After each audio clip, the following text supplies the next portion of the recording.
If you're wondering which budget 4K monitors are worth your money, stick around.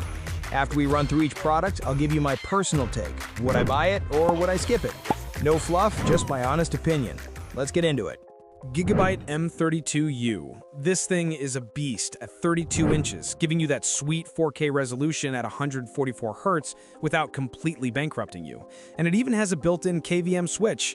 But let's be real, its HDR performance is like a participation trophy. It's there, but it's not winning any awards. And the contrast means blacks can look a bit more like a gloomy gray. Would I buy it? Yes, because getting a 32-inch 4K gaming monitor at this price feels like a heist, and that KVM feature is a godsend for my cluttered desk. Acer Nitro VG770K. This monitor is so fast with its 160 Hz refresh rate and half a millisecond response time, it'll make your old display look like it's running on dial-up. That said, while it boasts HDR10, it's the kind of high dynamic range that makes you squint and ask, is it on? So don't expect it to melt your eyeballs with glorious brightness. Would I buy it? Yes. For pure high refresh 4K gaming on a budget, this thing is a speed demon that punches way above its weight class. Samsung Odyssey G5D8. Samsung, my dude, you showed up to a 4K party with a 1440p monitor. It's like bringing a knife to a gunfight and hoping nobody notices. Sure, it's got a buttery smooth 180 Hz refresh rate, which is great for competitive games, but calling this a budget 4K monitor is some next-level gaslighting. Would I buy it? No, because this video is about the best budget 4K monitors, and this ain't it, chief, despite being a decent 1440p option. LG 27GR93UB. The image on this 4K screen is incredibly sharp, and the colors are pretty spot on right out of the box, which is great, because I'm way too lazy to calibrate anything. The problem is, its contrast is so low that in dark scenes your blacks will look more like sad dark gray, and the limited high dynamic range performance is just plain depressing. Would I buy it? Maybe, if I only played bright, colorful games in a well-lit room and never ever watched a horror movie on it. Asus ROG Strix XG27UCS. This monitor delivers an insanely sharp 4K picture at 160 Hz with some of the best color accuracy you can get for the price. It's basically a pro-level imposter in a budget-friendly disguise. However, it has no speakers, no real USB ports, and a USB-C port that can barely charge a flip phone, let alone a laptop, so I really hope you like dongles. Would I buy it?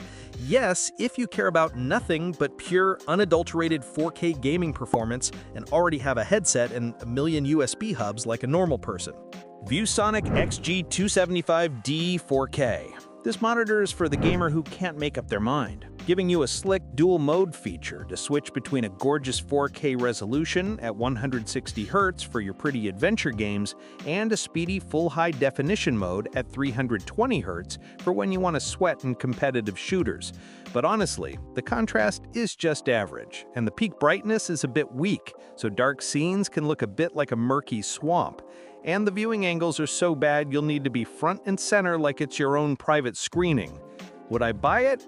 Maybe, because getting two monitors in one is a sweet deal, but the mediocre contrast means it's not the best for watching movies after a gaming session. Samsung G55C. Okay, so this monitor showed up to a 4K party wearing a 1440p costume, but it does have a crazy immersive 1000R curve and a high 165 Hz refresh rate for the price. The problem is, fast-moving objects get blurrier than my vision after a long night out. The input lag can feel unresponsive, and it doesn't have the right connections to get the most out of new consoles. Would I buy it? No, because it's not even a 4K monitor, and with its blurry motion, it's like being the slowest person in a race you weren't even invited to. LG 32GQ750-B. This thing is a 32-inch beast that gives you an immersive 4K picture without forcing you to remortgage your house. And its 165 Hz refresh rate on a vertical alignment panel makes everything feel silky smooth. It's a fantastic value for its huge size, but the contrast is just good enough and not mind-blowing like some of the pricier competition, so don't expect the deepest blacks in the universe. Would I buy it? Yes, because if you want a massive 4K screen for gaming that doesn't cost a fortune, this monitor delivers a huge and smooth experience that feels like a total bargain. Innocent 32-inch 4K 32Q1U. Getting a 32-inch 4K organic light-emitting diode display at this price feels like a cheat code, delivering absolutely stunning colors and perfect black levels that are amazing for creative work. The catch is its refresh rate is stuck at a measly 60 Hz, which is a deal breaker for any serious gamer, and it only has USB-C inputs, which is a huge pain if your gear isn't ready for that life. Would I buy it? Maybe, because if you're a creator who just wants a beautiful screen and you don't play fast games, it's a great panel, but that 60 Hz refresh rate makes it feel like you brought a knife to a gunfight in the gaming world. Samsung Viewfinity S80UD. This monitor looks super clean and professional on your desk, giving you a sharp 32-inch 4K picture with a vertical alignment panel that produces some nice deep blacks, making it a great screen for getting work done.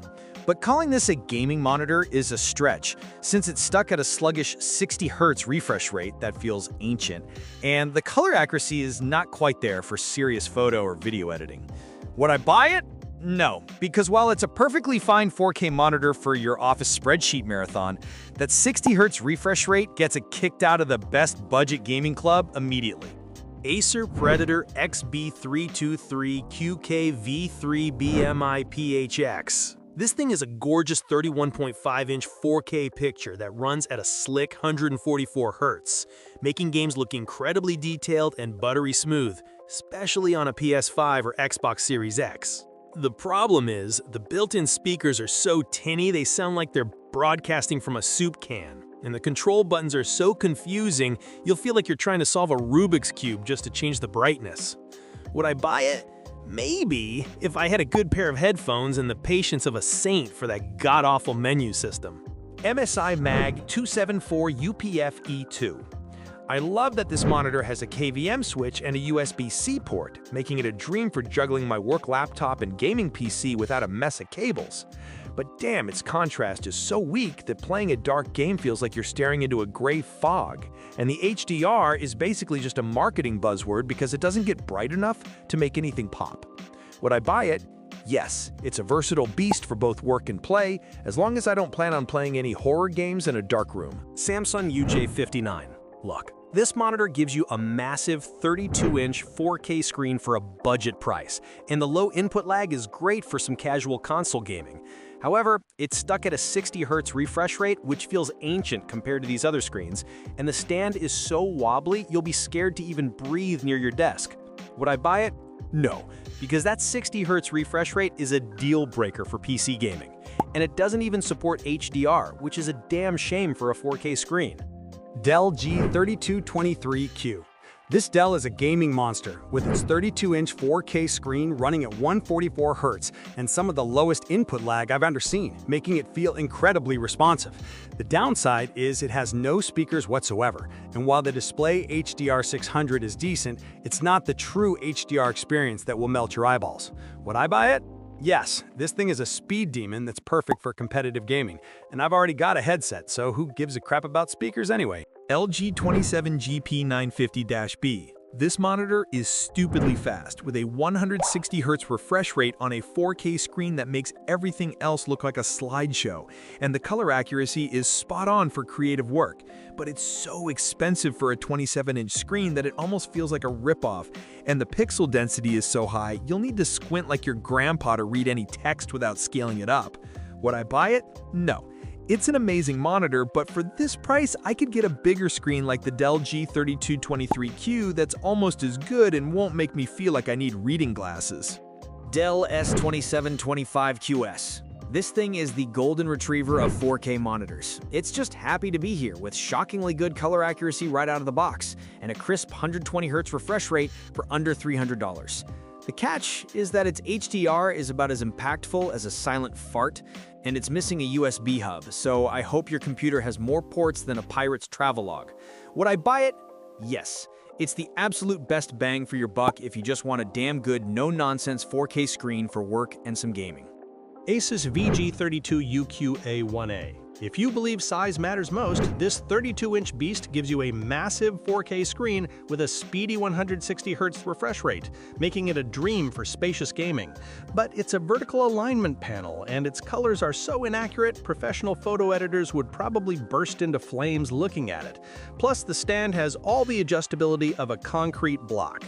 Would I buy it? Maybe, if I only cared about a huge fast screen for gaming and my desk was already the perfect height. Acer Nitro XV275K P3BI PRU-ZX. This monitor is like finding a luxury car with a coupon code, offering killer mini LED backlighting and HDR that actually looks good, a feature that usually costs way more.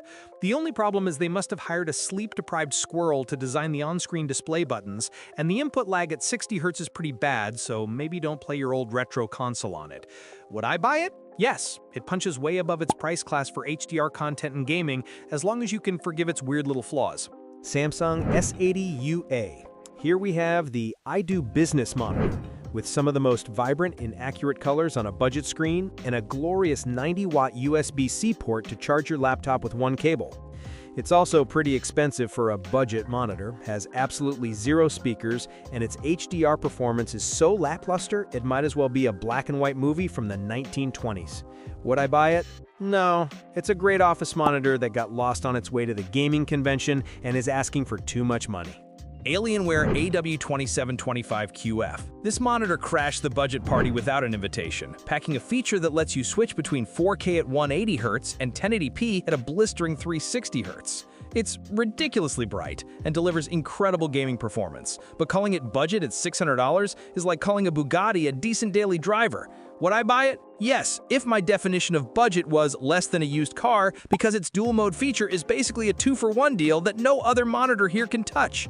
Thanks for watching. I hope this video helped you pick the budget 4K monitors for you. If you have any questions, drop a comment below. Links to all of these products mentioned in this video will be in the description.